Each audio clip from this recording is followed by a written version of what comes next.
Vamos a hablar de políticas sociales. Serán 30 minutos, así que los 5 candidatos disponen de 6 minutos cada uno. Alberto Ruiz Gallardón. Muchas gracias, María. La semana pasada, en una entrevista de un periódico nacional, un miembro del Banco Central Europeo decía que con el 22% de paro, lo que está en riesgo es el estado del bienestar.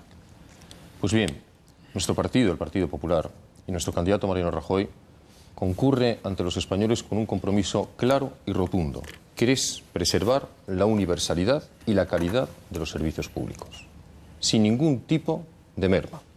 Y yo quiero en esta primera intervención hablar de 3 aspectos que me parecen claves. El primero, la educación. No podemos seguir como estamos. No podemos seguir con un fracaso y abandono escolar que está cercano al 30%.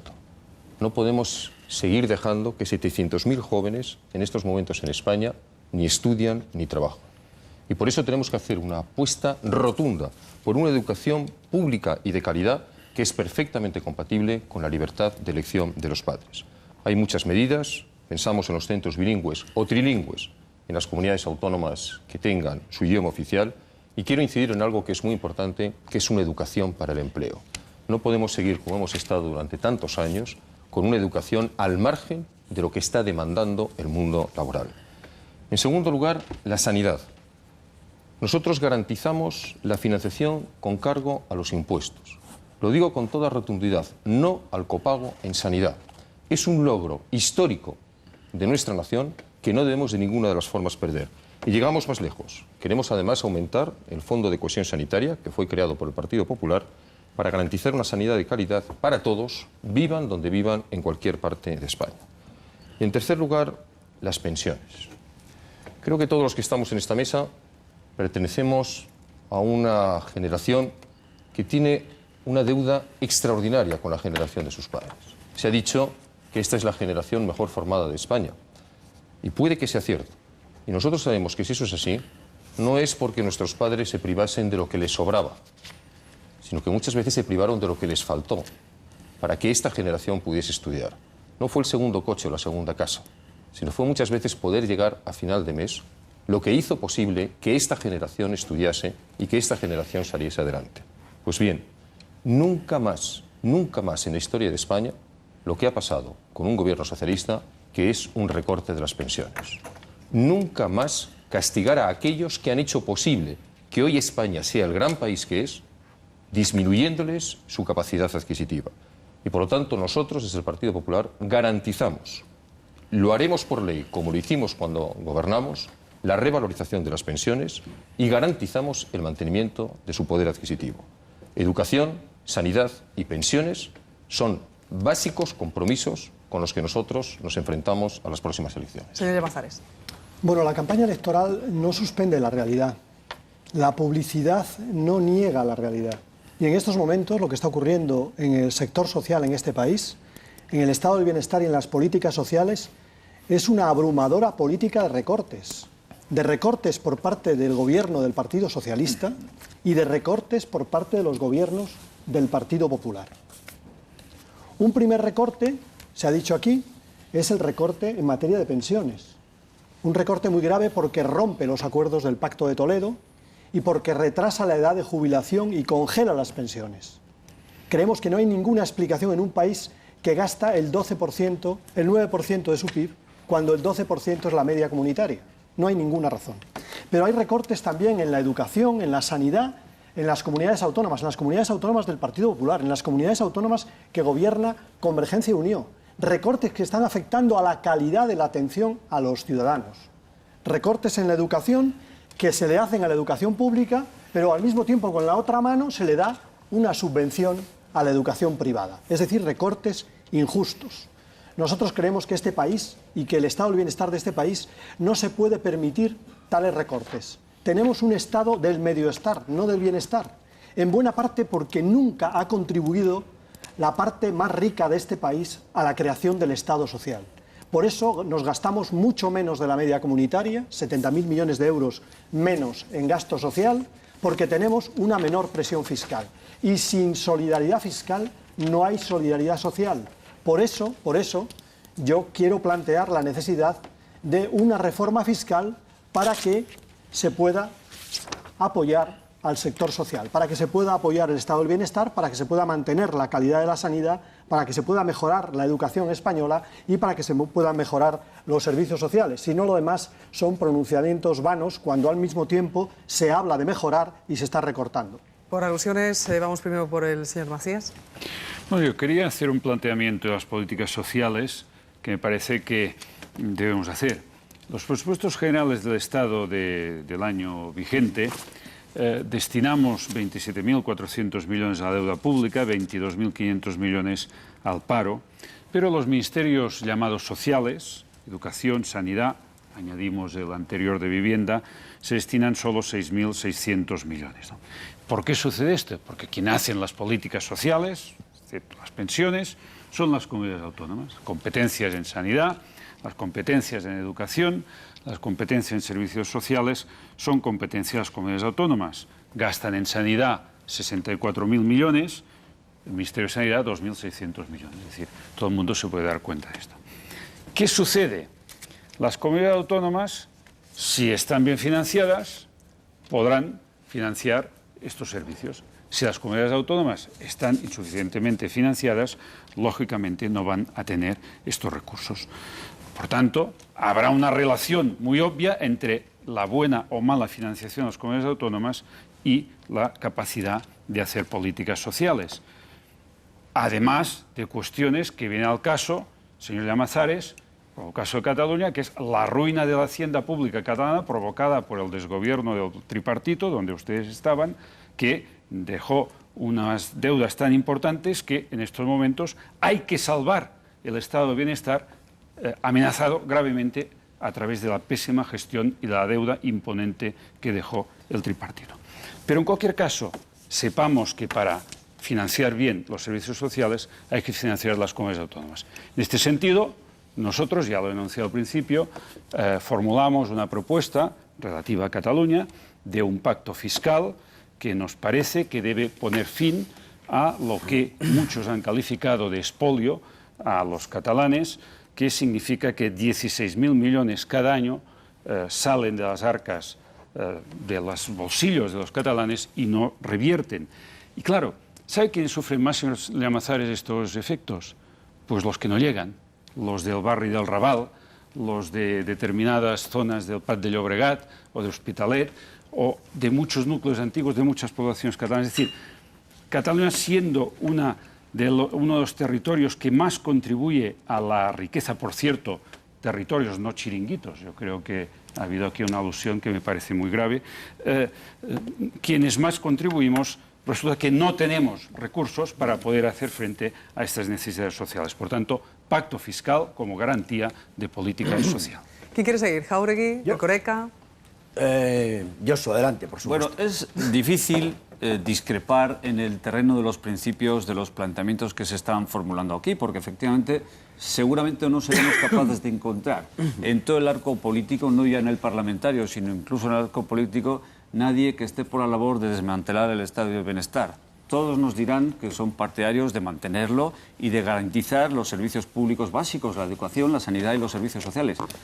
No vamos a encontrar a nadie que le haga lo contrario. El problema es, como apuntaba Llamazares, la realidad. Pero la realidad desde dos perspectivas. Primero, que el desmantelamiento, si no el desmantelamiento, los recortes se están produciendo ya, son ya una realidad a todos los niveles administrativos, por parte del Gobierno central y por parte también de las comunidades autónomas. En la propia comunidad autónoma vasca, nosotros pusimos en marcha, cuando gobernábamos, un sistema de servicios sociales vanguardista y modélico que está siendo objeto de recortes gravísimos ya en este momento. Y segunda fase de la realidad. Bueno, la economía se estanca, la recaudación pública se reduce, las administraciones públicas disponen de menos recursos y, por tanto, hay que administrarlos mejor, hay que saber cómo utilizar esto. Por eso hay que empezar también en el ámbito de los servicios sociales a calibrar, a utilizar la expresión sostenibilidad, la sostenibilidad del estado del bienestar. Porque para garantizar el estado del bienestar seguramente hay que empezar a distinguir entre lo que es esencial y lo que no es tan esencial, y lo que puede ser prescindible, porque también aquí se puede mejorar en clave de eficiencia, desde luego sin perder nunca de vista los objetivos básicos de todas las políticas públicas y de los servicios sociales, que son garantizar la igualdad y asegurar la cobertura efectiva de los más desfavorecidos. Pero asegurados esos objetivos básicos, habrá que empezar a distinguir lo que es esencial de lo que ya no es tan esencial, priorizar los objetivos y dar énfasis e importancia a lo que realmente importa, de manera que no fallemos en la priorización y conservemos lo que es prescindible, dejando de lado lo que es imprescindible, ¿no? Desde el punto de vista, insisto, de estos dos objetivos, la igualdad y la cobertura de los más desfavorecidos, ¿no? Señor Jáuregui, ahora sí. Vamos a ver, cuando le escuchaba al señor Gallardón hablar de sus propuestas en esta materia, me he acordado de esa ecuación, palabras y hechos. Me ha recordado una frase que dijo el otro día el señor Rajoy, que la repitió muchas veces en el debate y que lo dice en todos los mítines. Es algo así como, nadie puede gastar más de lo que tiene. Oiga, dígaselo a usted, por ejemplo, ¿no? Porque la Comunidad de Valencia o el Ayuntamiento de Madrid es que gastan muchísimo más de lo que tienen. Entonces, palabras y hechos. ¿Para qué voy a emplear un minuto solo para explicar lo que está pasando con la educación? Es que sus palabras no tienen nada que ver con lo que está pasando en la educación. Hay una privatización encubierta y una degradación del servicio público educativo en la comunidad que ustedes gobiernan. Pero pasemos a la financiación de la sanidad. La sanidad, por supuesto, pública y universal. Oiga, pero si ya la están recortando, pero si ya la están privatizando, pero si están haciendo una política de privatización que acaba repercutiendo en la calidad del servicio para los ciudadanos, porque cuando no es igual, cuando la calidad no está en el servicio público y está en el privado, deja de haber igualdad de oportunidades. Hablaba usted de las pensiones. Por favor, cuando hablamos de que hay que hacer ajustes, etcétera, usted ha puesto a Alemania como ejemplo. Señor Ruiz Gallardón, Alemania hizo 3 años de congelación.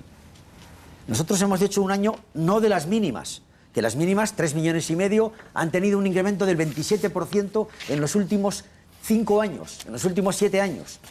Doble de lo que ustedes lo hicieron.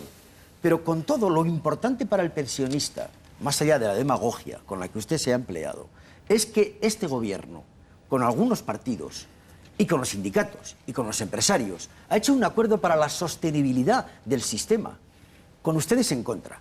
Igual que lo hicimos en el año 85. Y ha habido sistema de pensiones y sistema sólido y seguro durante 25 años porque hicimos la reforma el Partido Socialista en el 85. Y habrá en el siglo XXI un sistema de pensiones solvente y seguro porque este gobierno ha hecho la reforma que el sistema necesitaba. Y cuarto, por último, cualquier comparación con el sistema de política social de este gobierno, de este momento de España, con lo que fueron sus políticas sociales, es que no resiste la más mínima comparación. Es que ha habido montones de políticas nuevas que no existían con ustedes. Pongo la dependencia por poner un ejemplo. Pongo la ayuda a la emancipación de los chavales. Pongo el permiso de paternidad. Pongo una cantidad de políticas, por ejemplo, en el subsidio a la prolongación de la terminación del paro. Algo que ustedes seguramente van a acabar eliminando. Ha habido una cantidad de políticas que han establecido un nivel de política social como nunca tuvo España. Más allá de que ha habido que hacer algún recorte en alguna materia. Por ejemplo, hemos quitado el cheque bebé, sí, pero todo lo demás se ha mantenido. Y esto lo ha creado el Partido Socialista. Esta política social del año 2011 está creada por este gobierno durante los últimos años. Que quede esto claro. Señor Ruiz Gallardón. Sí, yo estoy de acuerdo con lo que dice el señor Erkoreka. Tenemos que distinguir lo que es esencial de lo que no lo es. Y en los tiempos más graves en los que estamos viviendo, nosotros lo hemos fijado claramente y lo hemos comprometido con los ciudadanos. Educación, sanidad, pensiones son esenciales y por lo tanto no se establecerá, a diferencia de lo que ha hecho el Partido Socialista, a diferencia de ese recorte del 8% del presupuesto en educación y sanidad del último ejercicio, a diferencia de la rebaja de las pensiones, no se establecerá por parte del Partido Popular. Señor Macías, el pacto fiscal, creo que lo que debe de plantearse, y usted decía una cosa importante, es en que tengan las comunidades autónomas posibilidades de cumplir todos sus compromisos y sus objetivos sociales, especialmente en sanidad y en educación. Por lo tanto, lo que tenemos que hacer es crecer, pero crecer todos. Y financiar mejor a las comunidades, pero a todas. Y yo le digo una cosa, en este siglo XXI globalizado no se puede ser una isla de riqueza rodeado de pobreza. El progreso de Andalucía es bueno para Cataluña y es bueno para Madrid. Y el hecho de que Madrid y Cataluña y Madrid aportemos, nuestros ciudadanos aporten recursos para que se hagan carreteras y escuelas en el resto de España, es sin duda ninguna la forma más inteligente para que crezca Cataluña y para que crezca Madrid. Si me permites, Señor, si me permites, déjeme que lo conteste no, para al acabar señor este Jáuregui. tema. Solamente decirle tres cosas. Yo entiendo de verdad su frustración, la entiendo. Habla usted de Madrid. Madrid, por supuesto, que cumple el déficit. Ninguna comunidad autónoma gobernada por el Partido Popular ha recortado sus servicios sociales. No discutan ni confundan lo que es la ideología que a ustedes les embarga con lo que es nuestra propia acción. Pero si quiero hablar de Madrid, les recuerdo que desde que ha estallado la crisis, esta ciudad ha conseguido aumentar hasta casi 6 puntos su diferencial de paro con España, lo cual significa que si hubiesen hecho ustedes las mismas políticas que se han hecho aquí, en estos momentos habría 1.200.000 españoles que estarían trabajando que no lo están. Señor Marcía Sabasí. Sí, el señor Gallardón planteaba una cuestión que es muy importante, que es la cuestión de la solidaridad. Estoy de acuerdo. Usted sabe que los catalanes somos los más solidarios, ¿no? Mire usted, Cataluña es la tercera comunidad autónoma que más aporta de régimen común. A la hora de recibir es la octava. Pero si tenemos en cuenta el coste de la vida, porque a un pensionista le cuestan las naranjas más caras en Barcelona que seguramente en Albacete, pues resulta que somos la 15ª. Este concepto de solidaridad es insoportable. De hecho, en Alemania, este déficit, digamos, que tiene Cataluña, que es del 8% del PIB, está acotado por sentencia de su Tribunal Constitucional a un 4%. En otros países compuestos como nosotros está acotado al 2,5%. Por tanto, es excesiva. Usted ha dicho una cosa que me interesa. Dice, a Cataluña le interesa el progreso de Andalucía. Tiene usted razón. Pero a Andalucía le interesa también el de Cataluña. Y claro, con este sistema fiscal que castiga tan duramente Cataluña, Cataluña no puede actuar de locomotora. Y si no actúa de locomotora, lógicamente, ¿quién va a resultar perjudicado? Pues también, usted ha puesto de ejemplo Andalucía. Por tanto, es evidente que Cataluña tiene unos motivos muy sólidos para hacer este planteamiento. Y es evidente que este planteamiento beneficia a Cataluña, pues estoy seguro que beneficia a todos los que siguen enganchados detrás de la locomotora. Déjeme que le recuerde lo que pasó cuando España entró en la Unión Europea. Los fondos de cohesión, que desde países muy poderosos vinieron a España, sin duda nosotros nos ayudaron, pero el retorno más importante fue para ellos. Alemania creció en su Producto Interior Bruto y Francia creció en su Producto Interior Bruto. Las comunidades que afortunadamente tenemos más renta y más Producto Interior Bruto, tenemos que hacer una apuesta por la solidaridad, porque el crecimiento del resto de España será el crecimiento. Su ejemplo es bueno. Estos fondos están acotados en el tiempo y controlados en el destino. Y no suponen que los alemanes tengan menos servicios sociales que los españoles, España, como muy bien ha diagnosticado el señor Llamazares. Señor Macías, se acabaron a partir del momento que España alcanzó el mismo nivel medio que la Unión Europea. Eso es lo que tenemos que hacer, que todos los españoles tengan el mismo nivel. Pero tienen una cota muy clara, que es que los alemanes sigan teniendo un nivel de servicios sociales, de atención, de sanidad, etc. Nuestro objetivo es homologar el nivel de renta pero de no los castigar. españoles. En absoluto. Usted sabe perfectamente que Cataluña está gravemente castigada. Usted lo saben todos los españoles, por cierto. Usted sabe que no. Señor Llamazares. Yo quiero seguir hablando de las personas, no lo puedo evitar, y por ejemplo de mis compañeros médicos y de sus pacientes, que es lo más importante, de los ciudadanos que necesitan la atención sanitaria. Pues bien, mis compañeros médicos han sufrido un recorte en sus salarios. Yo creo que es lo que más le preocupa a mis compañeros, pero les preocupa mucho que se haya producido una enorme amortización de plazas. Amortización de plazas por parte de la Administración Central, no se reponen una parte importante de las plazas, lo cual quiere decir que en un centro de salud como el de mi mujer, pues hay 3, 4 psiquiatras menos, y también un recorte por parte de las comunidades autónomas, en este caso, comunidad autónoma del Partido Popular. ¿Qué está provocando ese recorte? Pues está provocando el aumento de las listas de espera, y en algunos casos esas listas de espera afectan a cuestiones de salud importantes que no se ven bien atendidas. Es decir, tenemos un buen sistema de salud que además es eficiente, porque no estoy de acuerdo con los argumentos sobre la eficiencia del sistema de salud. Por ejemplo, nosotros tenemos un sistema de salud que es el 7º del mundo y que gasta menos que Alemania y tiene mejores resultados en salud que Alemania y que Francia. Pues bien, en ese sistema de salud estamos llevando a cabo recortes de prestaciones y recortes que afectan a la salud de los ciudadanos. Yo creo que es inaceptable y, por tanto, yo creo que es algo de lo que deberíamos hablar y no solamente decir que es que yo voy a mantener el sistema de salud, yo no voy a introducir el copago, yo voy a mantener el sistema educativo. No, pero si lo que está pasando es lo contrario. Lo que está pasando es que estamos recortando los servicios públicos y con ello recortando la igualdad de los españoles, recortando, bueno, pues los servicios universales que están hechos para garantizar cohesión e igualdad.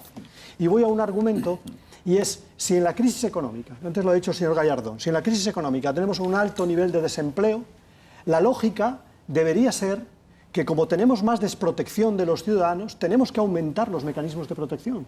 Tenemos que tener prestación al desempleo, tenemos que tener más sanidad de calidad, educación, para que sea posible salir de la crisis, y sin embargo estamos haciendo lo contrario. Es decir, estamos recortando el estado del bienestar ante la crisis y, por tanto, haciendo más débiles a los débiles. Por ejemplo, el recorte educativo significa que hay menos profesores de apoyo en Madrid y menos profesores de apoyo en otras comunidades autónomas, y aquellas personas con más dificultades las estamos excluyendo. Pero eso sí, financiamos a la escuela privada que no necesita esa financiación adicional. Y lo mismo nos está ocurriendo en materia sanitaria, en que algunos tienen capacidad económica para tener un seguro privado y otros se ven en una situación de recorte sanitario. Creo que ahí es donde está la cuestión a la que tenemos que responder. Y por último, y en relación a las pensiones públicas, no me ha explicado, señor Jáuregui, cuál es la razón para que en España hayan retrasado la edad de jubilación. Si teníamos una edad de jubilación real más atrasada que el resto de los países europeos, si prácticamente teníamos 1 año y medio más de edad de jubilación que el resto de los países europeos. ¿Cuál es la razón? ¿Sabes cuál es la razón, Ramón? Que la Unión Europea ha puesto en el punto de mira al sistema público de pensiones y quiere convertir el sistema público de pensiones en un negocio, y que hay bancos y que hay entidades financieras que tienen ese mismo interés. Ese es el único problema, que nuestra sanidad pública, nuestra educación pública y nuestras pensiones están afectadas por la voracidad de los mercados y por su propio éxito. Señor Jáuregui. Es demasiado fácil el argumento, Gaspar. Te voy a dar solo una razón que explica la reforma. Una solo, te podría dar 10. Te voy a dar una. Los jubilados en el siglo XX tenían 12 años de vida después de jubilarse, de media. En el siglo XXI tendremos 24. Es decir, que se duplica el periodo de cobro de la pensión. Y la productividad solamente se por triplica. eso, no, porque con el Y la número de productividad se cotizantes triplica. tenemos un número de cotizantes determinado.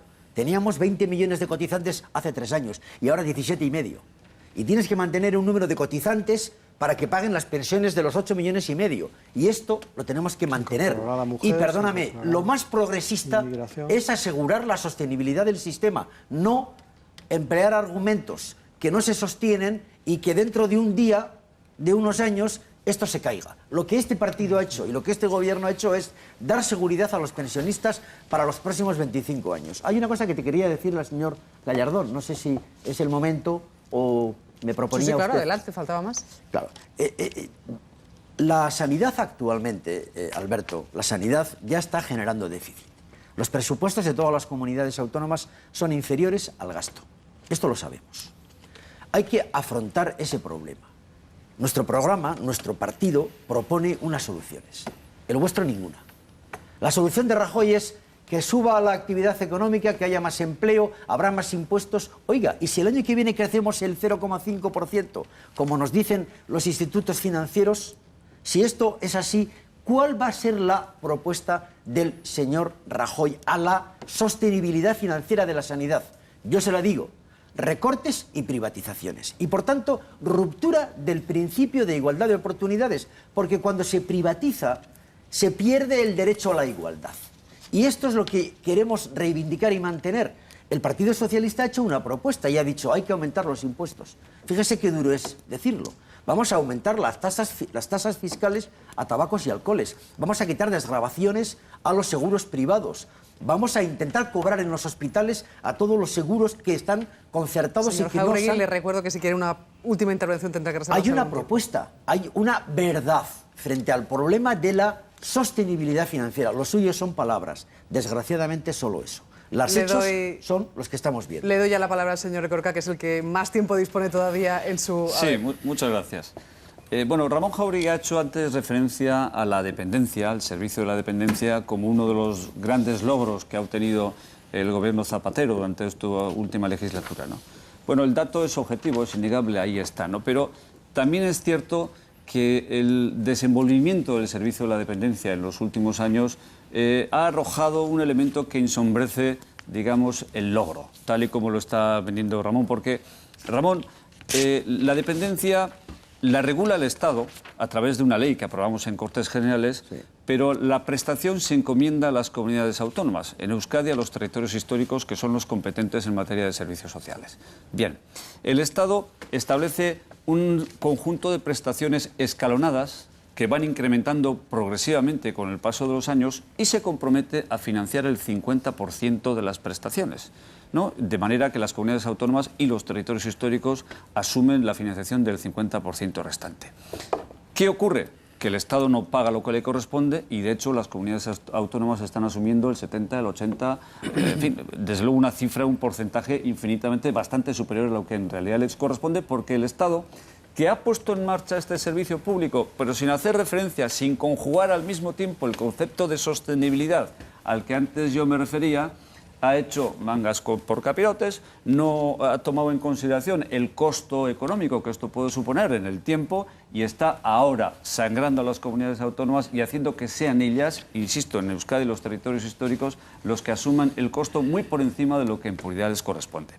Hemos insistido mucho en la idea de los servicios públicos y de su mantenimiento. Ya veo que en la mesa nadie está por la labor de desmantelar el estado de bienestar. Todos, aunque la realidad nos diga todos los días lo contrario y que los servicios públicos se están recortando por todas partes, todo el mundo está en el nivel de los principios por la labor de mantenerlos. Yo quisiera hacer referencia ahora, además del principio del mantenimiento, a su calidad.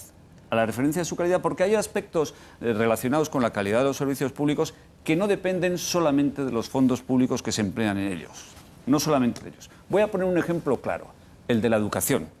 En la educación se podrá poner más o menos dinero público, se podrá ayudar más o menos al sector público, a los centros públicos o a los centros privados. Este es un tema de debate que podemos insistir y profundizar en él, pero si la educación no está rindiendo los resultados que debería rendir, es ante todo y sobre todo porque el sistema educativo se ha encontrado ante la necesidad de afrontar unos cambios legislativos permanentes. Cada gobierno venía con su librillo, cambiaba el sistema educativo de arriba abajo y así no hay manera de plantear y de organizar una educación mínimamente seria y organizada.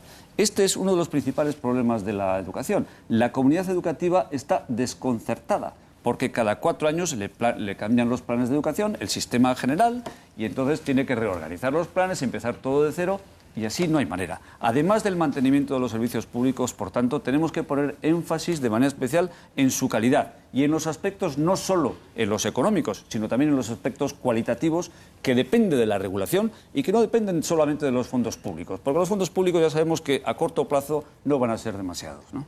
Pere Masías. Bueno, hemos hablado de sanidad y hemos hablado de sostenibilidad. Y se ha hablado, para decir que no se estaba de acuerdo, con el copago, ¿no? Nosotros formulamos una propuesta en nuestro programa electoral, en línea con la del Pacto de Toledo, ¿no? Que vino a suponer un periodo de estabilización y de garantía de las pensiones, ¿no? Nosotros formulamos la idea de que una de las primeras cosas que se puede hacer en las nuevas Cortes Generales sea un pacto de Estado de sanidad, donde podamos, sobre todo, apostar por las fórmulas que garanticen la sostenibilidad del sistema. Creo que todas las comunidades están preocupadas, los ciudadanos están preocupados, la clase médica está preocupada y, por tanto, yo creo que sería muy positivo que hoy ustedes, por ejemplo, se apuntaran a esta propuesta que formula Convergencia y Unió. Dependencia, es verdad, y además el 2015, a partir del 2015 no hay garantía.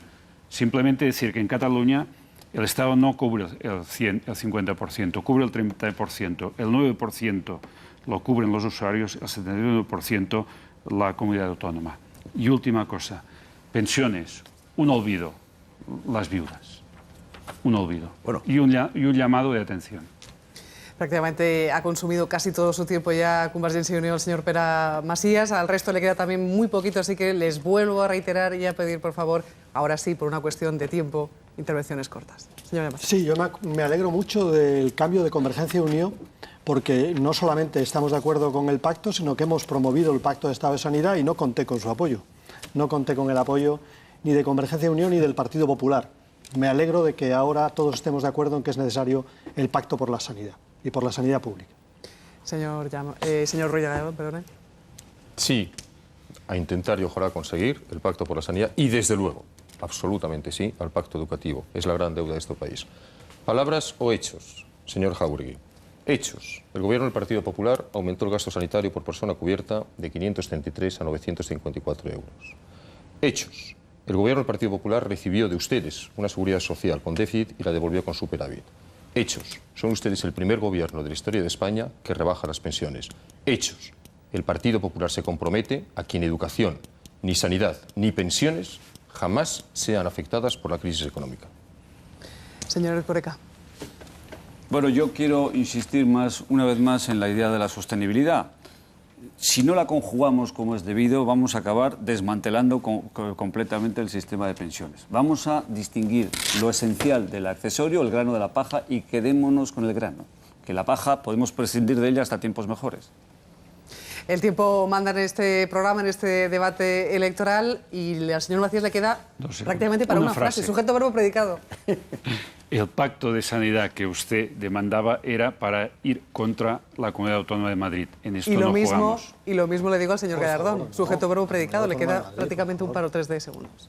La educación no debería depender jamás de la alternancia de gobierno. Ese pacto creo que es lo más importante que debemos hacer en la próxima legislatura. Está mal informado. Y este bloque lo cierra el señor. A las viudas vamos a subirles al 65% la pensión. Hay 1 millón de dependientes el año que viene. El Gobierno del Estado gasta 6.500 millones de euros en ese tema.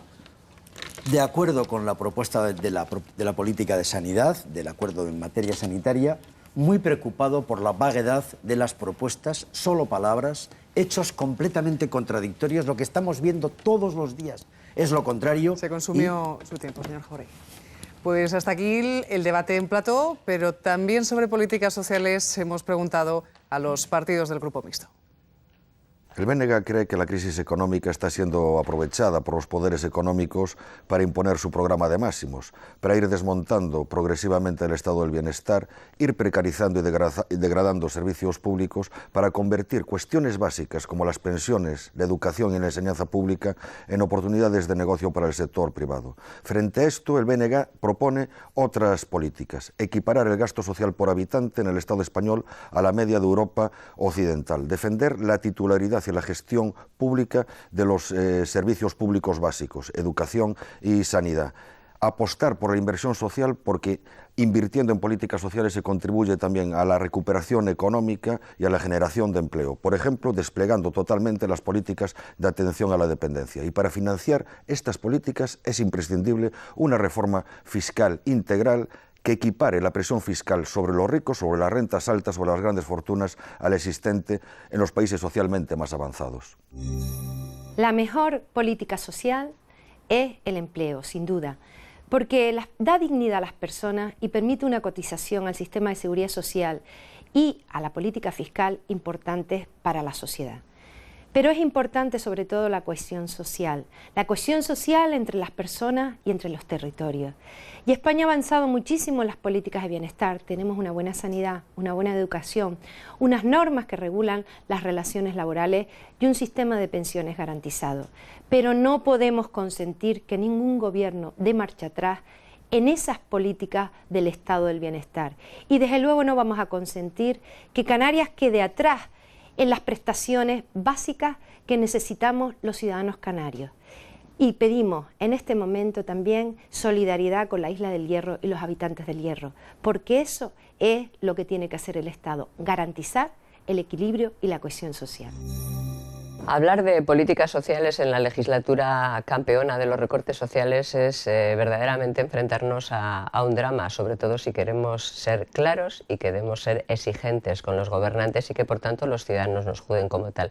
Esta ha sido la legislatura campeona de los recortes sociales, la legislatura que ha convertido a España en uno de los 4 países en la cola de la desigualdad en Europa. Somos con Letonia y con Rumanía el 4.º país más desigual en el que más diferencia hay entre los más ricos y los más pobres de toda Europa. Una gran vergüenza de la que han sido protagonistas el Gobierno de la Nación, el Gobierno socialista de la Nación, con el apoyo alternativo de Convergencia y Unió o del PNV, según los casos, y desde luego las comunidades autónomas gobernadas por el Partido Popular.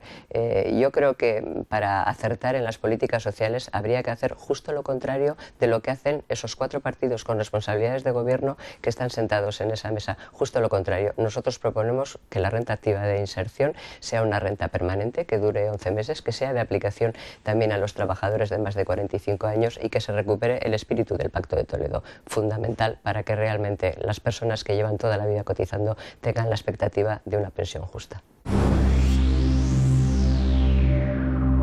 Último bloque, democracia y otras políticas. Van a disponer de 30 minutos. Vamos a repetir la fórmula, 6 minutos para cada candidato. Y como les decíamos, democracia y otras políticas. Espero y deseo que hagan esas intervenciones cortitas y que se interrumpan y que hagamos el debate entre todos un poquito más ágil. Empieza el turno de este bloque el señor Jáuregui. Creo que hablar de democracia hoy también requiere que recordemos que estamos celebrando por primera vez unas elecciones en paz y en libertad. Es la primera vez. Y aunque la memoria colectiva suele ser flaca, conviene recordar a todos que durante casi 30 años el terrorismo ha sido la preocupación principal de todos los ciudadanos, incluidos los españoles, por supuesto, más allá de los vascos. Yo quiero decir que a esta victoria de la sociedad, del Estado de Derecho y de la democracia, se ha llegado por el esfuerzo de mucha gente, de muchas voluntades, pero no ha caído del cielo. La paz ha llegado en gran parte porque ha habido una política grande, una política noble, y en estos tiempos en los que a veces se critica a la política como que no es capaz de hacer nada, yo quiero reivindicar a la política como la constructora de esta paz, de esta libertad, de todos. Y quiero también recordar que faltan cosas por hacer. Tenemos que asegurar que la paz sea para siempre, que no haya tentaciones involucionistas, que no haya escisiones, que sea posible que la paz nos impregne y sea ya para siempre, irreversible. Esto va a requerir trabajo. Y quiero decir, para terminar, que nuestro partido, que ha estado siempre en esta larga historia al servicio de la colaboración y de la lealtad con todos, recuerdo el pacto antiterrorista propuesto por Zapatero en el año 2000, estará también en estos próximos años para estas nuevas tareas al servicio de todos ustedes y tenderá la mano, estando en el gobierno, estando en la oposición, para que construyamos entre todos este tiempo nuevo que podemos celebrar conjuntamente. Señor Erkoreka. Sí, bueno, yo comparto con Ramón Jáuregui, como no puede ser de otra manera, el momento de satisfacción y de esperanza que crea esto en España, por supuesto, pero en Euskadi de manera especial, porque nos abre a un nuevo escenario con infinitas posibilidades y con nuevos retos, porque es preciso ahora construir la convivencia, es preciso también trabajar la concordia, y esto va a exigir mucho esfuerzo y mucha entrega por parte de todos. Yo, en relación con este asunto, sí quisiera subrayar una cosa. Más allá de las tentaciones que puedan existir, no digo que existan, pero que puedan existir para atribuirse méritos concretos en esta cuestión, me parece importante destacar el hecho de que es un triunfo colectivo, un triunfo de la democracia sobre la violencia, un triunfo de los valores, digamos, frente a los antivalores, frente a la exclusión y el sectarismo que representaban una banda terrorista que ha extorsionado, que ha hecho mucho mal y que ha dificultado el libre desenvolvimiento de los ciudadanos y el libre funcionamiento de la democracia. Tenemos que felicitarnos todos y es bueno que de cara a la próxima legislatura nos comprometamos todos a buscar los consensos necesarios para actuar conjuntamente de cara a evitar rebrotes futuros y a consolidar la paz, a que la paz sea una conquista duradera e irreversible para siempre. Pide la palabra Alberto Ruiz Gallardón. El anuncio del final de la violencia es una buena noticia, pero no es una noticia suficiente. La noticia suficiente será el día que constatemos la disolución de la banda terrorista. La sociedad española y la sociedad vasca no le debe nada a los terroristas.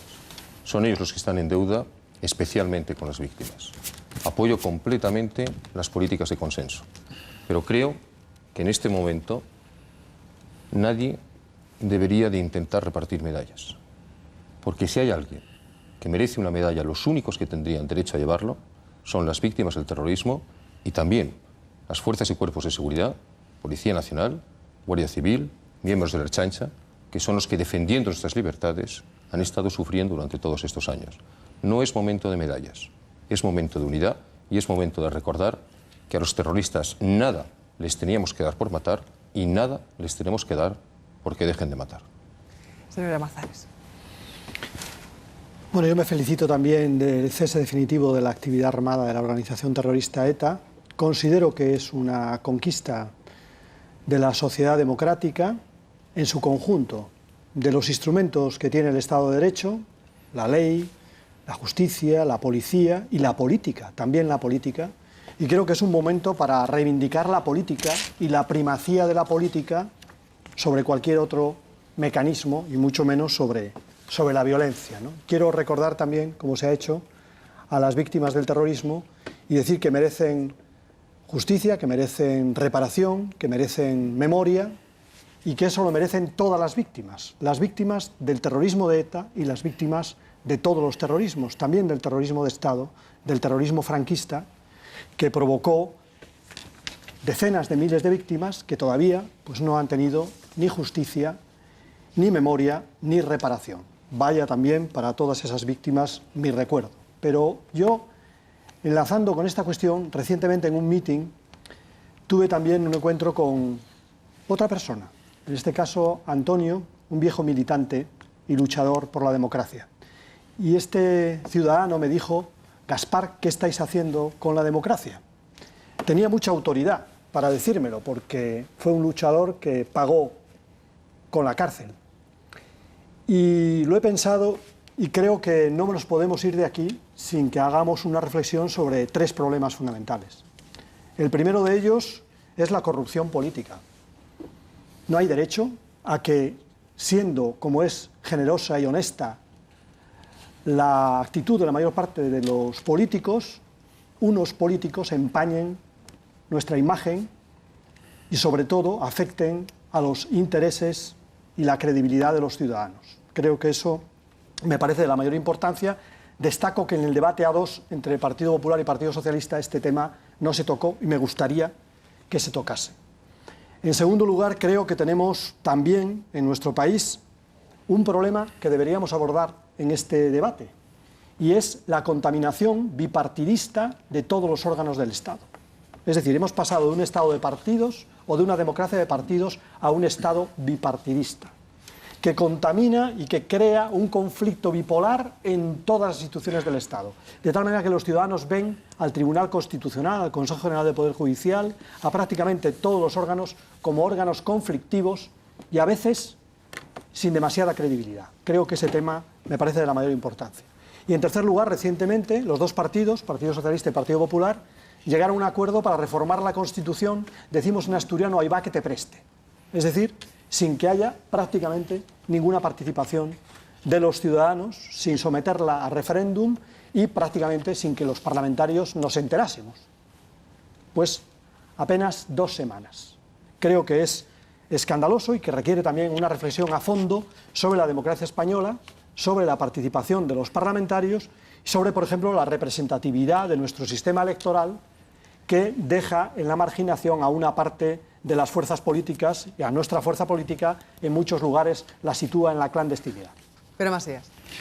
Bueno, en primer lugar, decir que el anuncio del cese definitivo de la actividad armada es una muy buena noticia. El proceso creo que no tiene vuelta atrás, pero evidentemente de la ausencia de la violencia a la paz y a la reconciliación hay un largo camino que requiere mucha prudencia, inteligencia, responsabilidad, que no se debe ceder en ningún objetivo democrático, pero se debe ser flexible en aquellos parámetros que puedan ayudar a este proceso. Por tanto, quisiera sumarme también en nombre de mi partido, que siempre se ha sumado a una posición de apoyo al Gobierno y de apoyo al Estado en esta cuestión.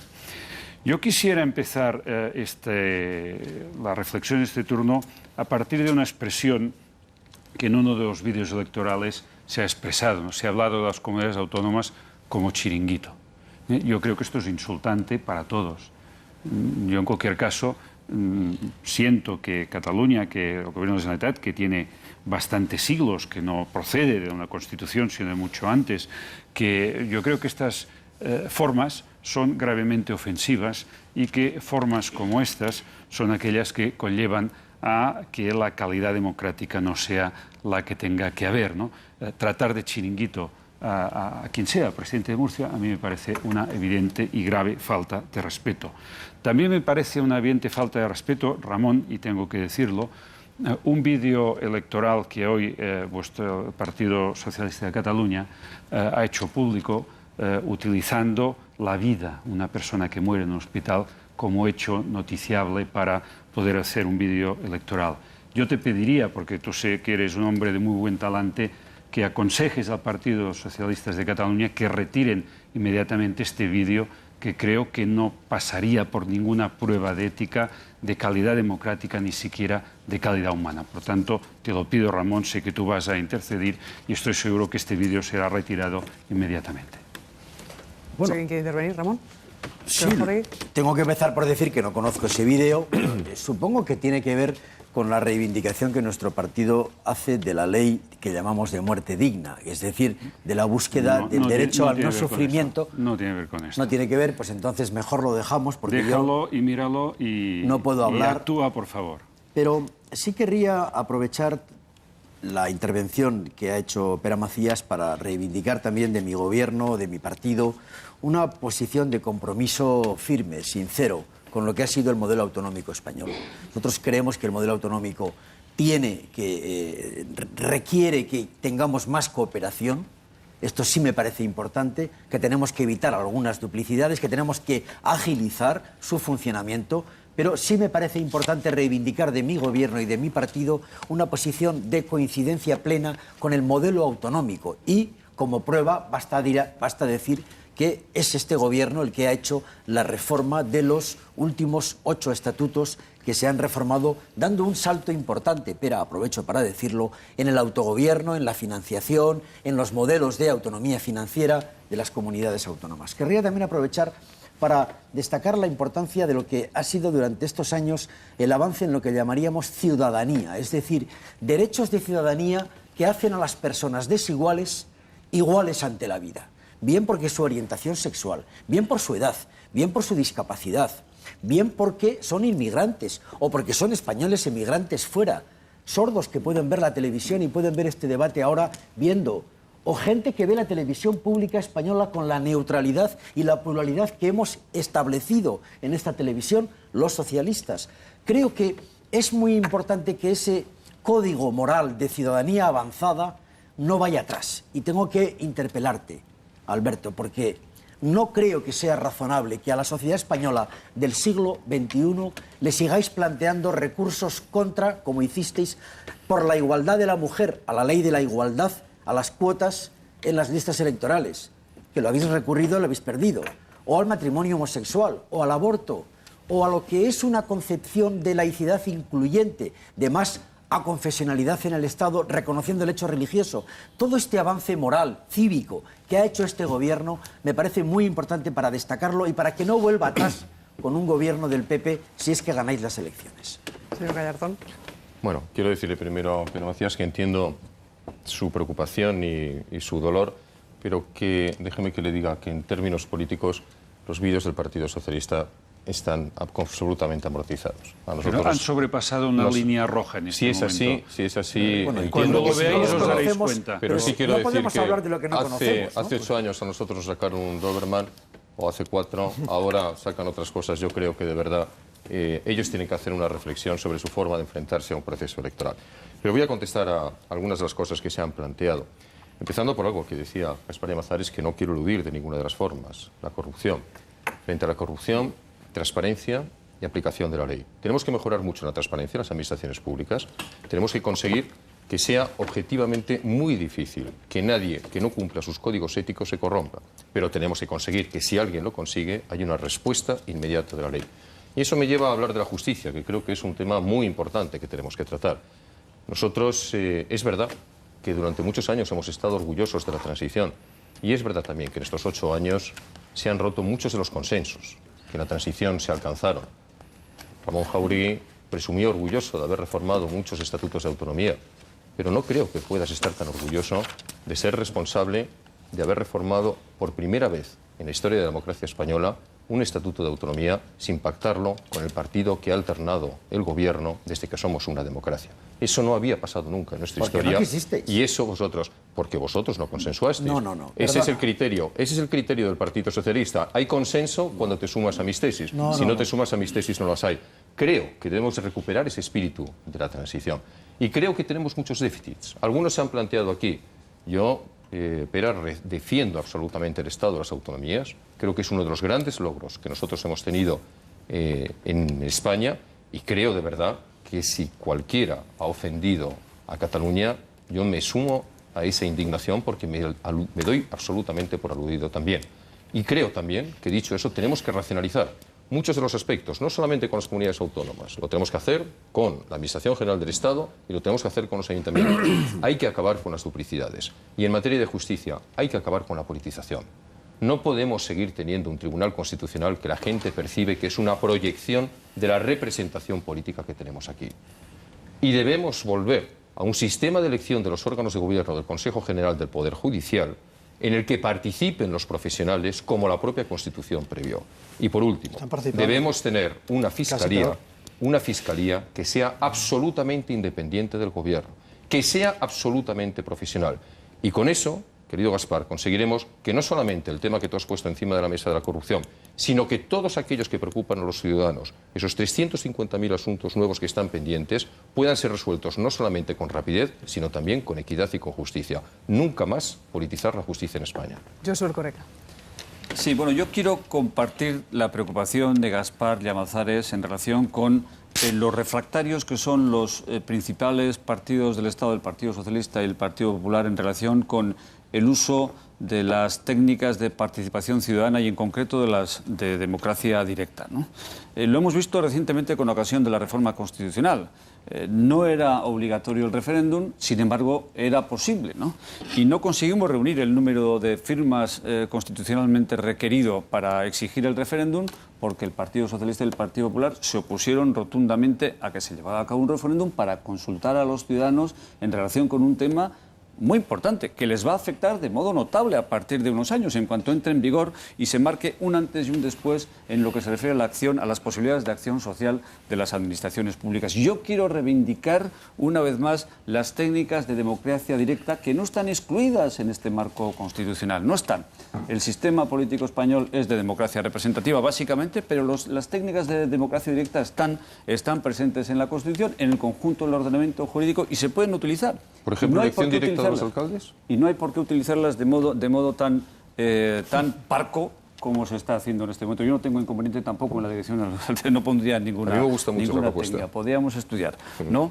Pero bien, yo quiero compartir esta reflexión. Efectivamente, esto es así. Nosotros tuvimos un lehendakari que fue muy maltratado por la prensa precisamente por pedir una consulta popular.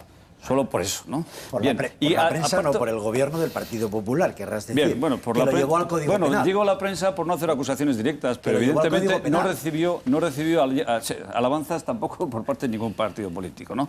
Pero está bien. No sé si el Partido Socialista reivindica el legado de Ibarretxe. No, pero lo llevó al Código Penal, Alberto, que fue tremendo. Bueno, pero que si reivindicáis el legado político de Ibarretxe es un dato relevante. Palabras y hechos.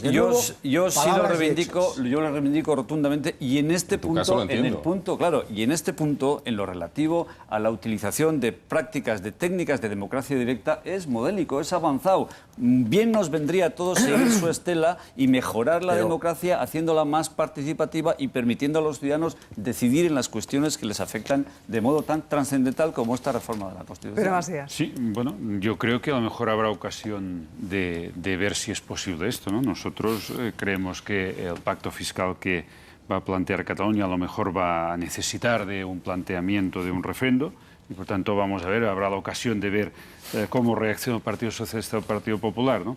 En cualquier caso, nosotros sí que creemos que esta legislatura ha sucedido algo muy grave, ¿no? Alberto, la actitud del Partido Popular con el Estatuto de Autonomía de Cataluña no es de recibo. No es de recibo en primer lugar porque vuestro peso relativo en Cataluña En aquel momento, ahora es algo mayor, pero en aquel momento era del 10%, por tanto era lógico.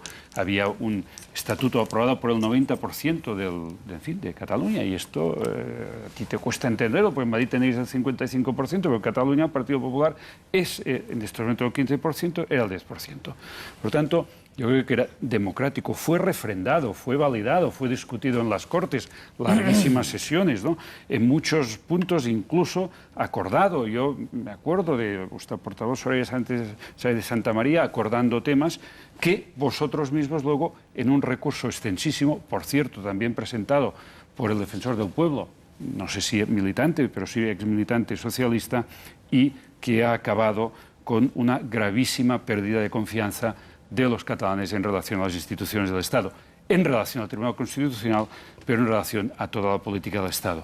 Yo quiero recordar que más de 1,5 millones de catalanes de todas sensibilidades salieron a la calle reclamando el derecho a decidir, y lógicamente esto obliga. Yo quiero recordar, por ejemplo, que según recientes encuestas muy fiables, el 20% de los votantes del Partido Popular de Cataluña están de acuerdo con planteamientos independentistas.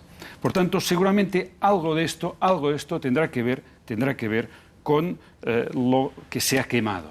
Y por tanto, yo creo que se va a abrir una nueva etapa en la cual este Estado autonómico recortado, tú hablas de racionalizar. A nosotros siempre nos apuntaremos a racionalizar, pero es que nos rima demasiado con armonizar, ¿no? Y con recortar y con constreñir. Y en esto Cataluña no va a estar, y por tanto esta nueva etapa va a ser una nueva etapa en la cual Convergencia y Unió va a tener que defender con mucho ahínco este espíritu, era el espíritu de la Constitución, pero sobre todo una voluntad realmente de autonomía para Cataluña. No sé si quiere algún pequeño matiz del señor Gallardón o voy directamente al Prefiero señor esperar al turno Llamazares. final. Perfecto. Señor Llamazares. Bueno, yo creo que vivimos una crisis muy profunda de credibilidad de la democracia y debería preocuparnos, sobre todo en los ciudadanos que piensan que somos más intermediarios de los mercados que representantes suyos, ¿no? Y eso afecta no solamente a los diputados, al gobierno central, sino que afecta también a las comunidades autónomas, a los municipios, y deberíamos enfrentarnos a esa crisis de legitimidad que podemos decir mediante medidas claras para recuperar nuestra credibilidad.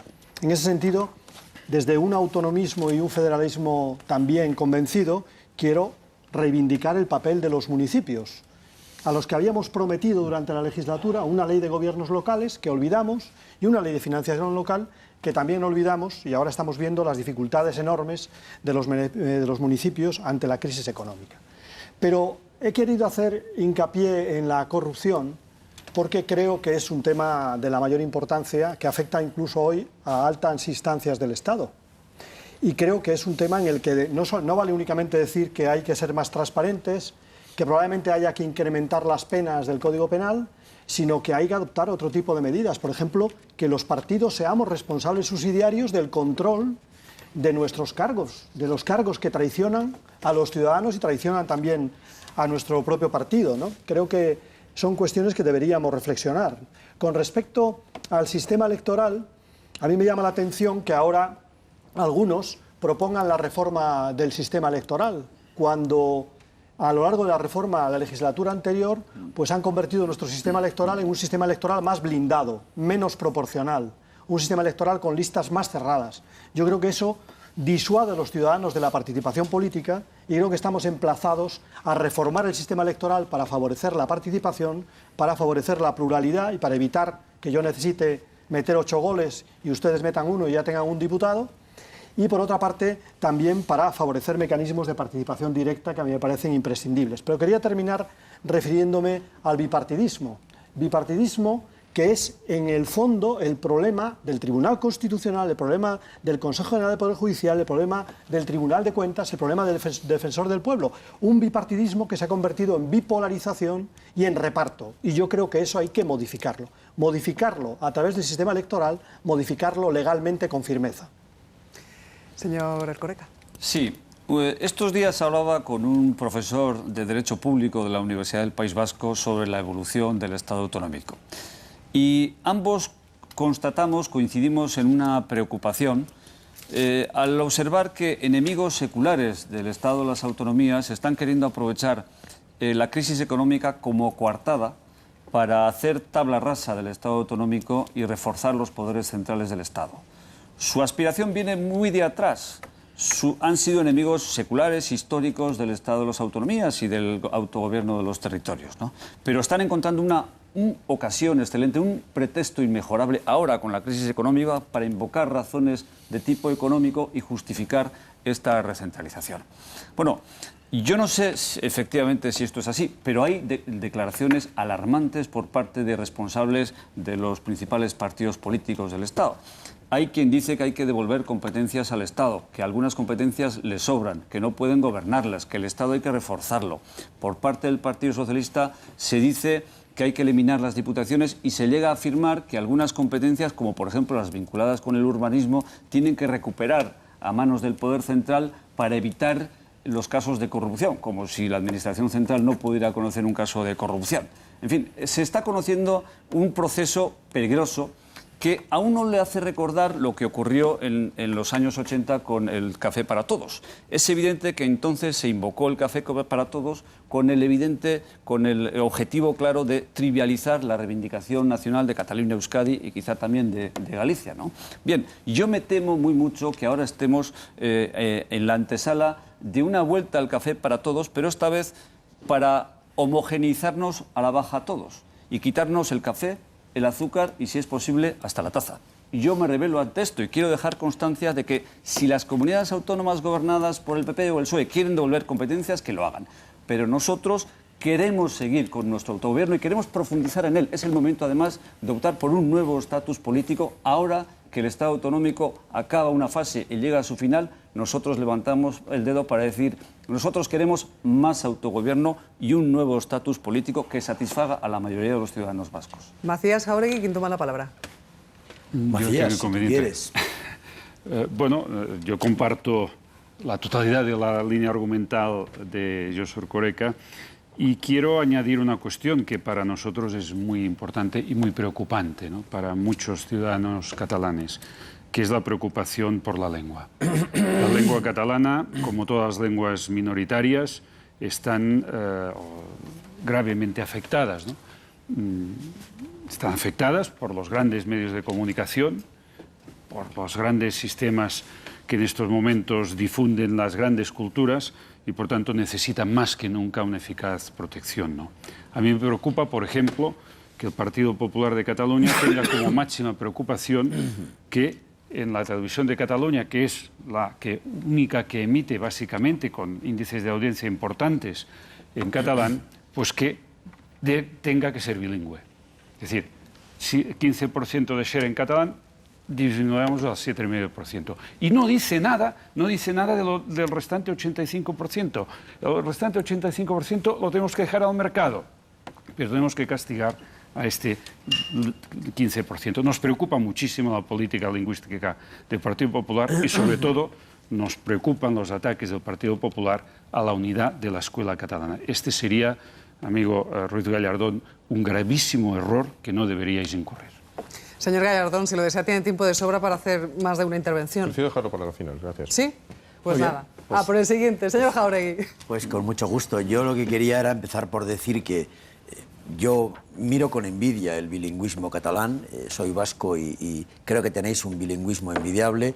Y de verdad, por parte del Partido Socialista, sabes cuál es nuestra posición favorable al fomento de ese bilingüismo sano que tenéis allí.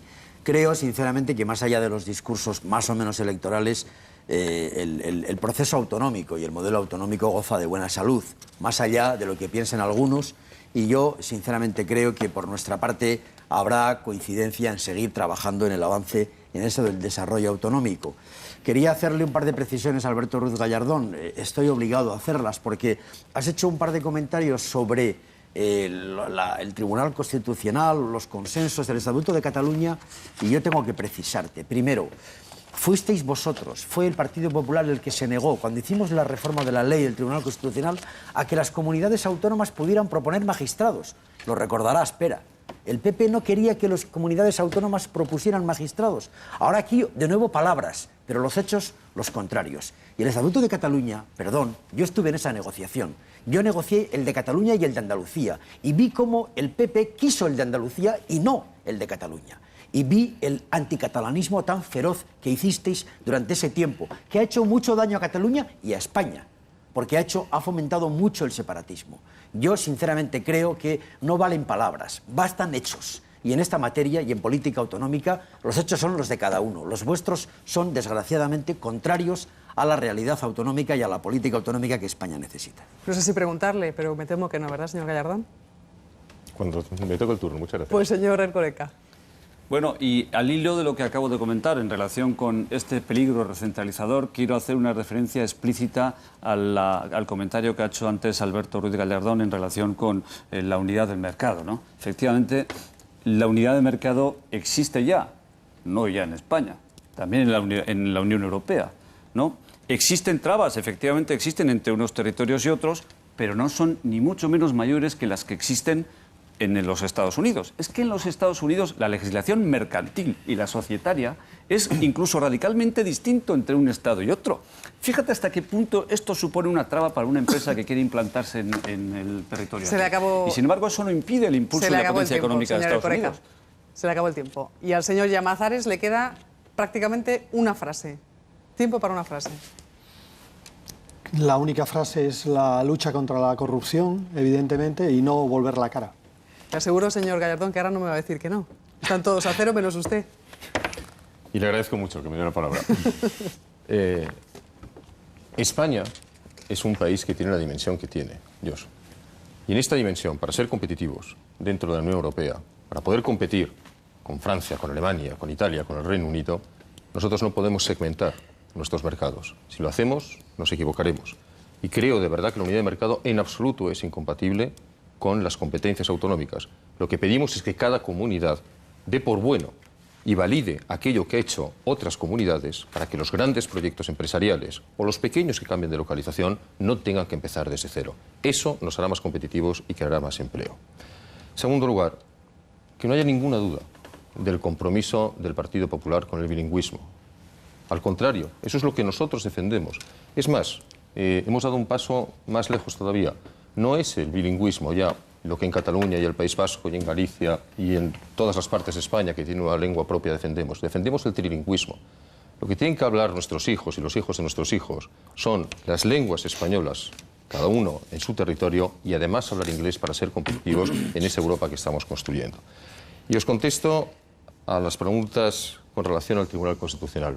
En un Estado de Derecho, protestar porque se invoque la Constitución, porque se pida que la ley de matrimonios homosexuales o el Estatuto de Cataluña sea la Constitución la que la ampare y sea el máximo órgano, el Tribunal Constitucional, el que decida si es válida con la Constitución, no puede ser objeto de reproche. Descargar, hombre. Creo con toda sinceridad que lo que nosotros hemos defendido es que todos estamos sujetos a la Constitución y quien protesta porque el Partido Popular recurra al Tribunal Constitucional me da la impresión de que tiene miedo de que lo que ha hecho no se adecue a la Constitución. Y yo defiendo la Constitución por encima de cualquier otra cosa en España. Vamos a escuchar ahora sí las propuestas y las reflexiones que han hecho los partidos del Grupo Mixto, que como recordarán en las anteriores elecciones generales no obtuvieron un grupo parlamentario propio. Y en este debate van a aparecer en forma de vídeo, hemos ido a grabarles, tal y como ha validado la Junta Electoral. Estas son sus propuestas, como les decíamos, en este bloque de democracia y otras políticas. Si se trata de hablar de democracia, lo primero que hay que decir es que en una democracia de calidad se garantizaría el pluralismo político.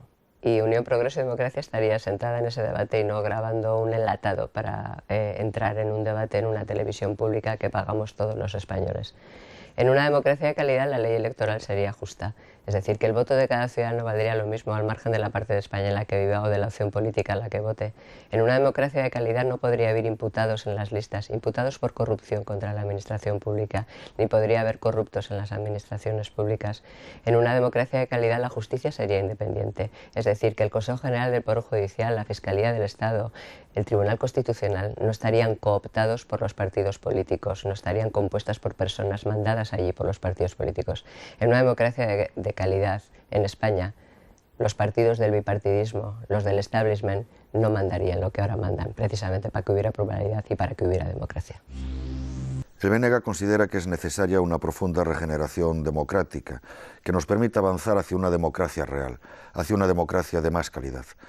Por eso consideramos que es imprescindible reformar la ley electoral para que refleje el pluralismo realmente existente en la sociedad, evitando la actual sobrerepresentación que tienen en las instituciones tanto el Partido Popular como el Partido Socialista.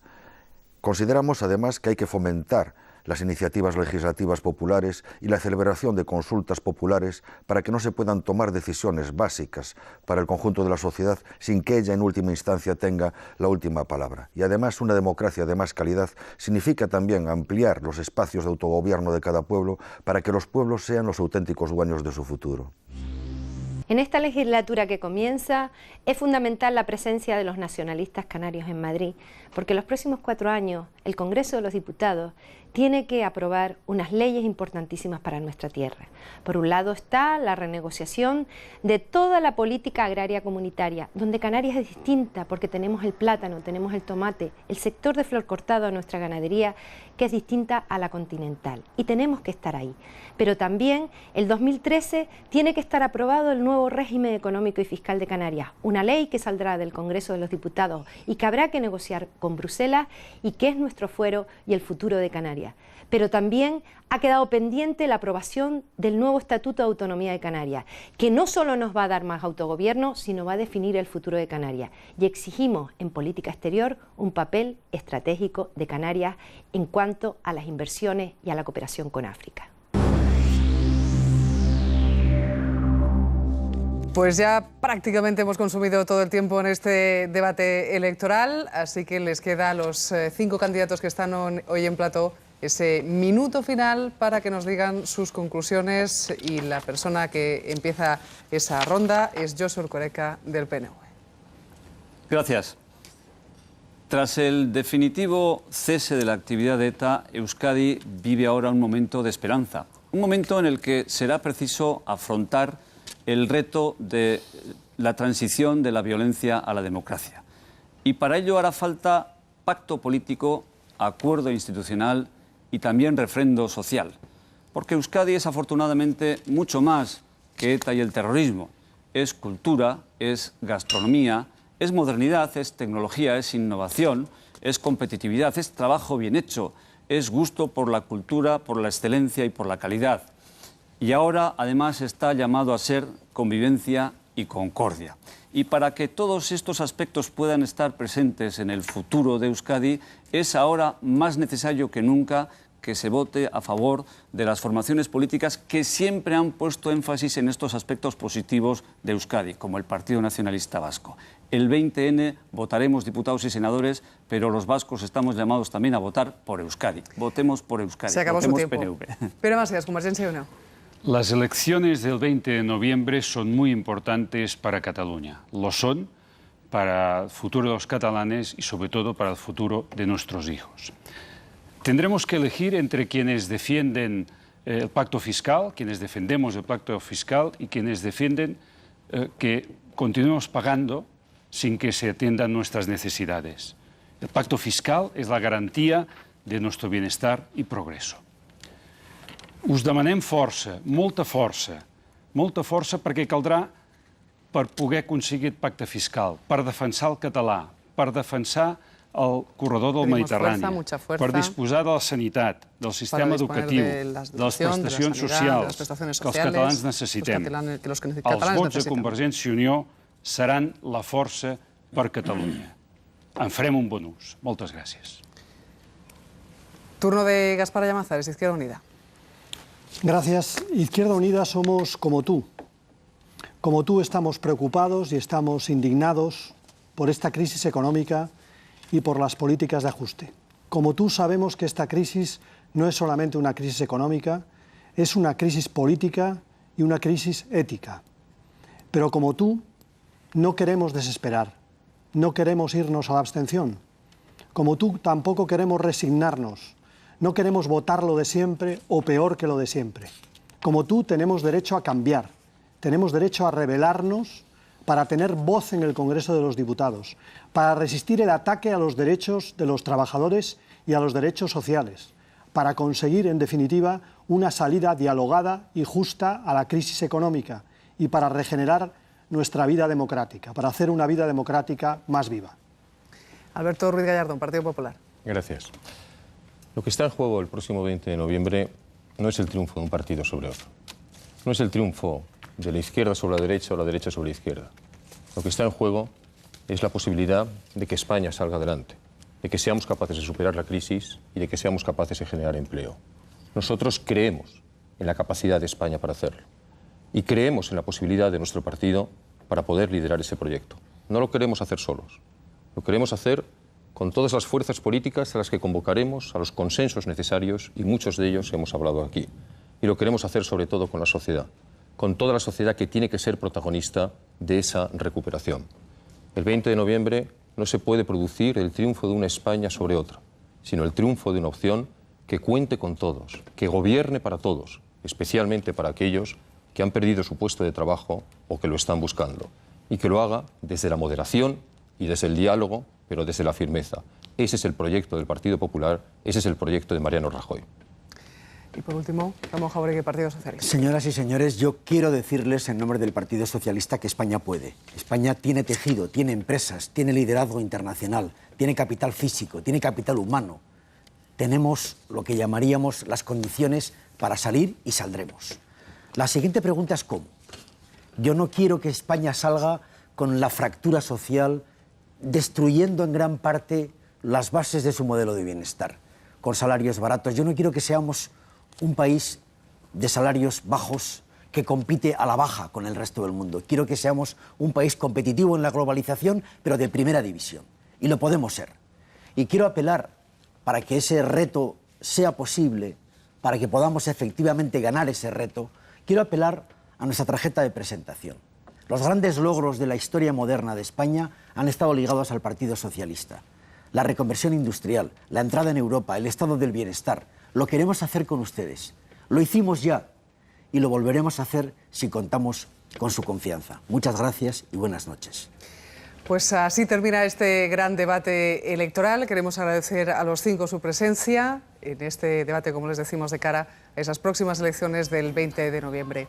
Hasta aquí este programa, pero ahora les dejamos con el análisis del debate con Xavier Fortes y La Noche en 24. Buenas noches.